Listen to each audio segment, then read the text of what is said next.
Hello everybody, today I'm going to be reviewing Logan, and this is directed by James Mangold. As you may have heard, this is Hugh Jackman's last time playing the grisly, chiseled comic book character Wolverine, and as his last outing, he and Mangold together, they both decided they wanted to have a different take on the X-Men Wolverine canon with this film. They took a really bold risk here, I think, because this is not like a typical superhero movie at all, and I don't mean that it takes risks in terms of the narrative, because it's very familiar. There's nothing there that we haven't seen before in terms of the narrative, but it's more in the execution of it, the style of the film that really stands out to me, and I think that it really paid off. This film is like a rusty pipe of a film. It's very gritty, it's extremely violent, and it feels very worn. You feel every stab in the film, the sting of all of the wounds. It's very physical, a physical film, and it's nothing like a lot of those glossy CGI, more soulless superhero films that we've grown so accustomed to seeing in the past. And I find that refreshing, quite honestly. I think that this is a film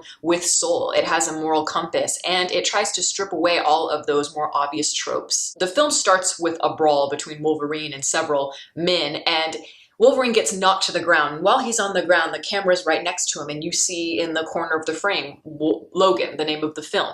And I feel like that image, with the title of the film in it, is a perfect metaphor for so much of what the film is about and what it's trying to say. That this is not about Logan in his prime. This is about a man who is growing much older, who is being beaten down often. He's very weary and hurting both mentally and physically, realizing that mortality is starting to eat away at him, quite literally. The film takes place in 2029, I believe, and it's a far more cynical world, very kind of dystopian, that really reflects a lot of the social consciousness, the darkness that we're experiencing right now. Logan is caring for Charles Xavier, of course, the Professor X, and he also is very, very old, and he's starting to lose his mind. They both come across a young girl who is a mutant that is being pursued by the antagonists of the film, these corporate forces who want to turn her into a weapon. So as I said, it's a familiar story. This is nothing we haven't seen before, but she is that representation of the next generation, the youth that could use her power for good. It's a chase movie, basically, and I think that it's something that the director Mangold is very comfortable directing. I mean,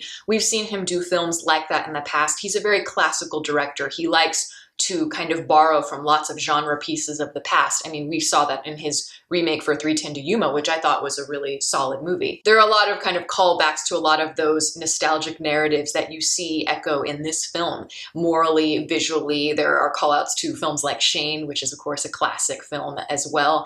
And that film really helps to shape the symbolism and the themes in this one. This movie kind of reminds me of The Last of Us, which is a video game, but I think it could have easily been a film as well. They're both similar stories, similar ideas in terms of the tone, but Naughty Dog, the company who made that film, the video game, they wanted to make a game that was different from games we had seen in the past. They wanted it to be a more cinematic experience, one that really draws on emotion. So they really tried to develop very complex characters that you're playing, and there's a real ensemble. And I think that this movie does the same thing in a lot of ways. It takes a genre that, in my opinion, has become very stale and increasingly more uninteresting as time goes on. But instead, it's doing something more bold, I think. It's stripping back the story and focusing much more on the pathos. We see the characters' arcs, and we get to see them explored much more than we have in any of the other X-Men films that I've seen, at least.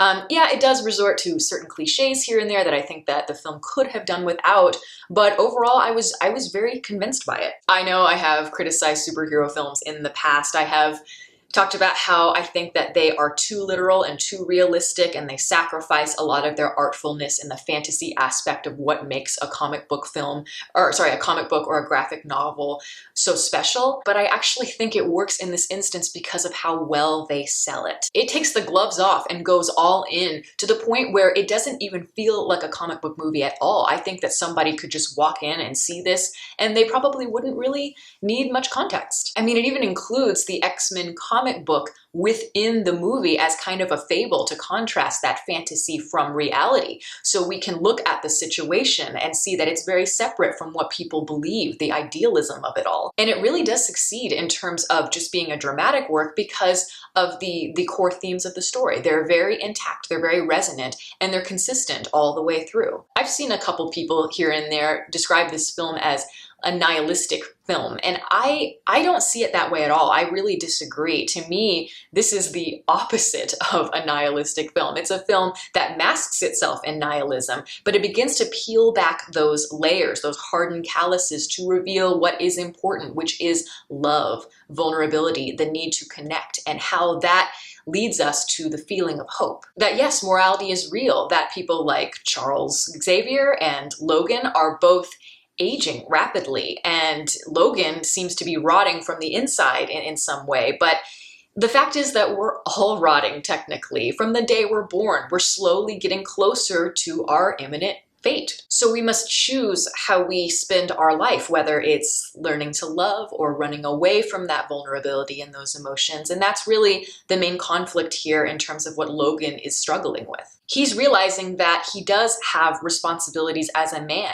and he can either, of course, be the loner that he's always been, or he can learn to take his legacy and pass it on to the next generation. And it's done in a way that is very kind of emotionally gut-wrenching, I would say. I was very moved by the film, and I think a lot of people are going to be as well, especially the hardcore X-Men film fans. There's a lot to admire about this movie, so yeah, thumbs up. And that's my review. Thank you all for listening. If you'd like to follow me on Twitter, the link is below. And you can also like my Facebook page and link below that. You can watch more videos here, and you can subscribe if you want to.